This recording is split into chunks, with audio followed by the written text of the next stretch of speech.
Hey, my name's Geoff Sebesta, and I'm here to tell you about the Rainbow Gathering. The Rainbow Gathering is an intentional community of about 10 to 20,000 people that meet in a different national forest somewhere in America every year.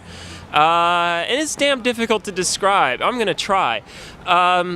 There's no money. There's no alcohol. There's lots of marijuana, but you didn't hear that from me. Basically, everybody goes to the top of a mountain somewhere in America and hangs out for a month and cooks a bunch of food for each other and really just has a fairly good time. There's a lot more to it than that, but that's the general gist of it. So if you can imagine hanging out around a campfire for about a month and eating for free, at least you have the general picture. But it's turned into a lot more than that. The Gathering is actually an outgrowth of Woodstock. The very first one happened in '72. It was started by the Diggers. I don't know if you heard of them, but they're the people that had something to do with Woodstock. This stuff was all before my time. I'm just figuring it out as I go along. And the idea is that we create a space in which you can live like you're supposed to live. And it works, which is why it's hard to describe. The first time you go to when I'm sitting here talking about the Rainbow Gathering, you're like, oh, that's freaking silly. No food. What do these people eat? No money. How is this going to happen? And then you get there and you're like, it's not a fairyland. It's not candy canes and hearts, but it does work. It's a bunch of hippies. It's a bunch of street kids. I always call it the National Shaman and Homeless Convention because people come from everywhere in America and around the world and meet in a different forest. This year was Wyoming. Last year was Arkansas. That was a bad one. The year before that was Colorado. The year before that was... No. Shoot. Anyway, it doesn't matter. Okay. We meet in a different national forest somewhere in America every year. Next year is going to be New Mexico. Probably going to be another troublesome one. Because you may think it's a little strange that 10,000 hippies living on the side of a mountain someplace random in America would have trouble with the law, but believe me, we do. The National Rainbow Incident Management Team is a division of the biggest, hairiest, nastiest Forest Service that they have, whose job is to follow us around and make our lives miserable. And I wish I was exaggerating. You can look this up. It is bad beyond belief. This year was especially notable for troubles with cops because they went pretty crazy and they got caught. If you've been reading anything about what happened this year, here's the scary thing. It's nothing unusual. It happens every year. The only thing that's unusual about this year is it actually made the news because a bunch of documentary teams were there and they caught the cops shooting kids with pepper spray, starting fights, zip line, what's that stuff called? The zip tape, the handcuff stuff. Handcuffing people, throwing them on the ground, walking backwards, tripping over them, and charging them with resisting arrest. Oh man, what else happened this year? Charging kids for having dirty windshields when they were giving people tickets for making a left turn without using a signal in a parking lot on top of a mountain 8 miles from the Oregon Trail, 150 miles from the nearest town. I swear to God, these things happen every year. But this year they got caught, so that was sort of nice. That was a nice change. We actually got in the news, but let's not talk about that part as much, because I'd rather talk about what's good about the Gathering, but what's good about the Gathering is like what's good about life. How do you describe it? It's nice to sit around a campfire with your friends and listen to somebody play guitar. It's nice to eat food and not have to pay for it. It's nice to cook food for other people. But these things are not action-packed. And that's why, in a strange way, I'm sort of glad that the Forest Service is spending millions of dollars to mess with us every year because they sure do make it interesting and they sure do make it easy. One of the most interesting things that the cops got caught for this year was they were seen not only provoking a riot, and you can look that up on YouTube, and if you do look it up on YouTube, notice that the guy that started shooting the pepper spray, nobody was anywhere near him. He was not threatened. He was not having any trouble. He just felt like shooting. And I'm telling you, this is nothing new. We are so used to this.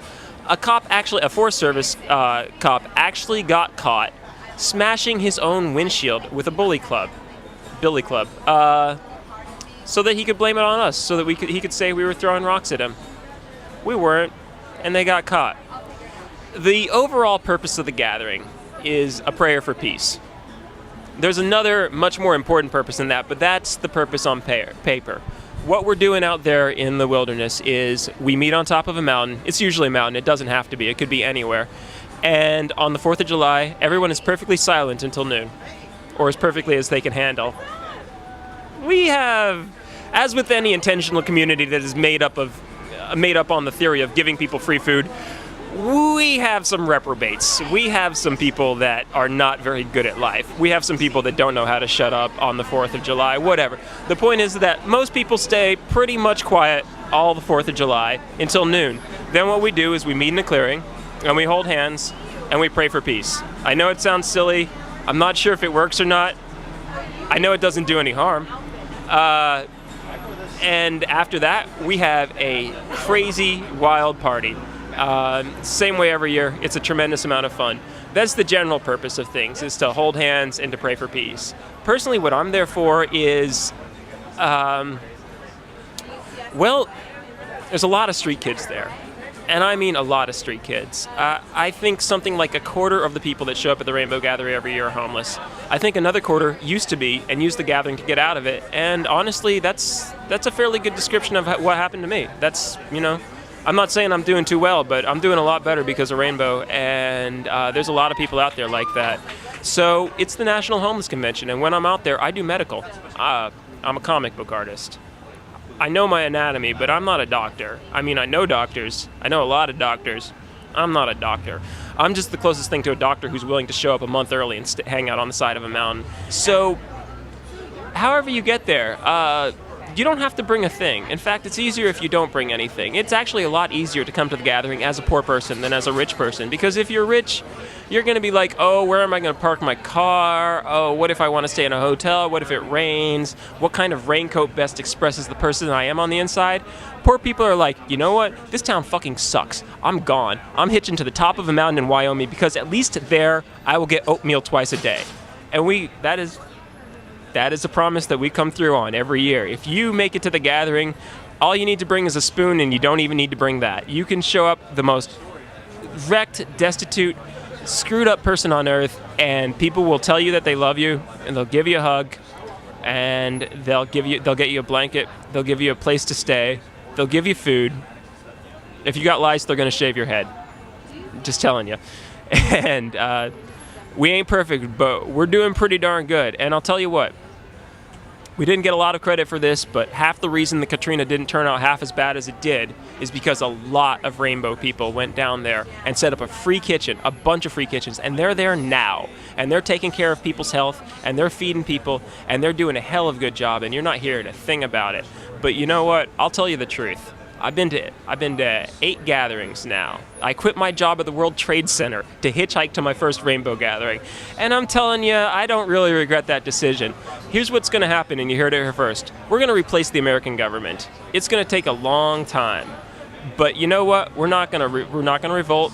We're not going to rise up. We're not going to strike back. We're not going to throw rocks at the frickin' cops. What we're going to do is we're going to do a good job over and over and over again until America finally gets it. And I think that day's just about here. I think that people figured out, when you have a hurricane, FEMA ain't going to do you no good. The Rainbow family is going to do you some good. You can't go to FEMA and get free food. You can't go to FEMA and get someplace to stay. You can't go to FEMA and get health care. You can go to us, and we'll take care of you, and you can join us. And that's it. Oh, there is one other thing I should say about the gathering. We don't have a leader. That's one of the reasons why the cops go apeshit about us. They cannot figure this out. They can't believe it because we don't have a leader. We don't have a political process. We model ourselves on the Indians, but our general political process involves nothing getting done. No one's in charge. The gathering site is chosen every year by a series of committees that are honestly run by some fairly crazy people. And the rest of us just make it work. And that's one of the reasons we can't sign a permit because we don't have a leader. We can't get insurance because nobody's in charge. It's a leaderless, memberless organization. And what that means is that even though I'm part of the Rainbow family, even though there's a lot of people that are in the Rainbow family that have never shown up to a gathering, nobody can ever be in charge. Nobody's in charge of anything. I'm not in charge of the medical center. I'm not in charge of the gathering. I'm not in charge of nothing except for myself. And that's the same thing that every single person out there can say. We take care of ourselves, we trust ourselves, and we believe in each other. And it seems to be working. It seems to be working really well. I strongly suggest you come out some year and check it out.